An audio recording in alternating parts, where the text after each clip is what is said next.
یہی وجہ ہے کہ اللہ کے نبی صلی اللہ علیہ وسلم نے صحابہ سے کہا وَصَلُّوا كَمَا رَأَيْتُمُونِي أُصَلِّي، تم ویسے نماز پڑھو جیسے مجھ کو پڑھتا دیکھتے ہو،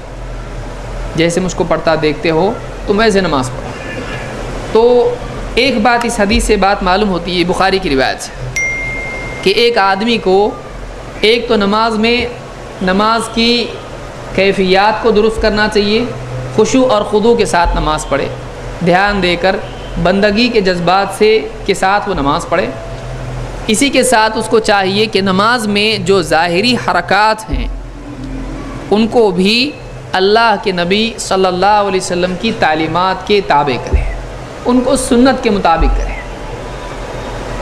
سنت کے مطابق کرنا، بہت سارے لوگ کہتے ہیں کہ ہم فلاں امام کے مصلی پر ہیں، 4 مصلی اسلام میں ہیں، بہت سارے لوگ یہ سمجھتے ہیں، اور ہمارا شافعی مصلی ہے، ہمارا حنفی مصلی ہے، ہمارا حنبلی مالکی مصلی ہے، اور چاروں مصلی اللہ کے نبی صلی اللہ علیہ وسلم کے ہیں، جیسا بھی نماز پڑھو نماز صحیح ہوتی ہے۔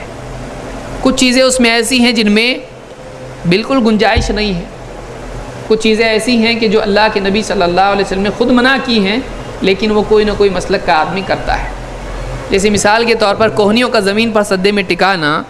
یہ اللہ کے نبی صلی اللہ علیہ وسلم نے منع کیا ہے، لیکن آپ دیکھیں گے کہ بہت سارے لوگ اس کو کرتے ہیں، اور بعض خواتین کو کہا جاتا ہے کہ تم نے ایسا ہی سجدہ کرنا ہے کہ پورے ہاتھوں کو ہتھیلی بھی اور کوہنی بھی زمین پر ٹکانا ہے۔ اور اس طرح سے کئی چیزیں ہیں جو کسی نہ کسی مسلک میں پائی جاتی ہیں، جس کو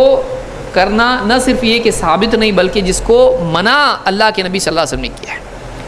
لہٰذا یہ بات بہت اہم ثابت ہوتی ہے کہ ایک آدمی کو چاہیے کہ وہ واقعی اللہ کے نبی صلی اللہ علیہ وسلم کی احادیث کی طرف رجوع کرے اور معلوم کرے کہ کیا چیز ہے جو اللہ کے نبی صلی اللہ علیہ وسلم نے کی ہے، کیا کرنے کا حکم دیا ہے، کیا کرنے کی ترغیب دی ہے، کیا آپ نے خود کر کے بتایا ہے۔ تو نماز کی ظاہری شکل کو بھی صحیح کرنا ضروری ہے، ویسے ہی جیسے نماز کی باطنی کیفیات، اندر کی کیفیات کو صحیح کرنا ضروری ہے۔ دونوں چیزیں جب صحیح ہو جائیں گی تو واقعی اس کی نماز صحیح ہوگی۔ اس اعتبار سے دیکھا جائے تو نماز کی ایک لمبی تفصیل ہے جو مسائل کی ہے کہ ایک آدمی کیسے نماز پڑھے۔ سارے مسائل تحقیقی طور پر اور دلائل سارے سامنے رکھ کر اس کا جائزہ لینا، اس کے لیے وقت بھی درکار ہے اور اس کے لیے سمجھنے کی صلاحیت بھی درکار ہے۔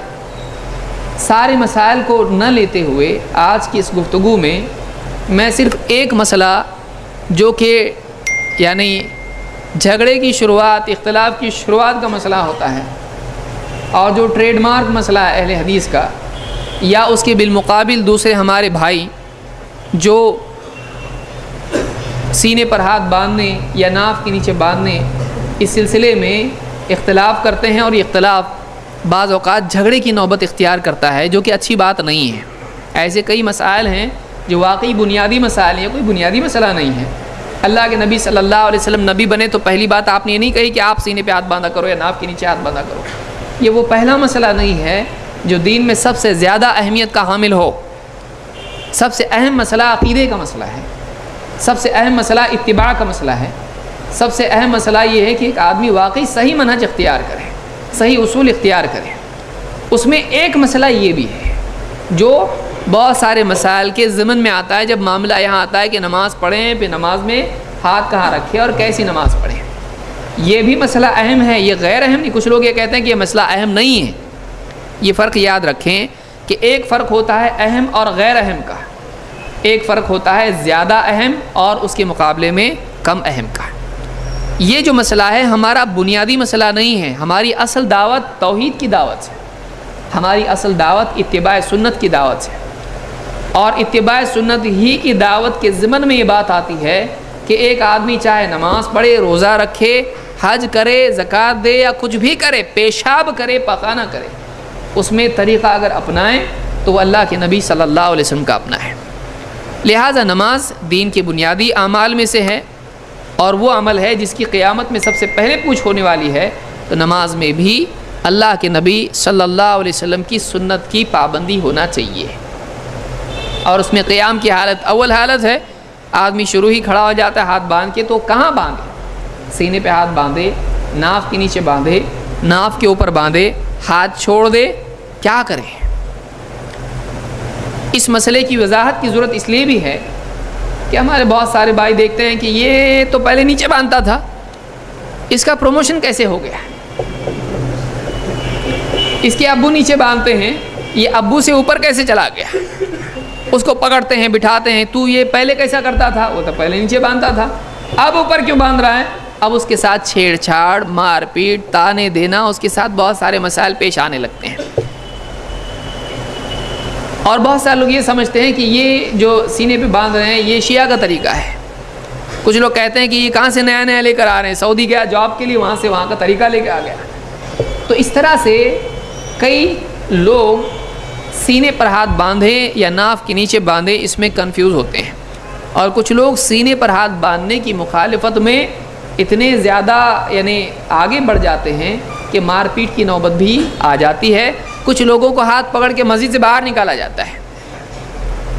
کہیں پر اعلان ہوتا ہے بھائی یہ مسجد ایسی مسجد ہے، یہاں پر سب ناف کے نیچے والے ہیں، اوپر والا باہر جائے۔ اس طرح کی بھی باتیں بعض اوقات ضد میں آ کر ایک آدمی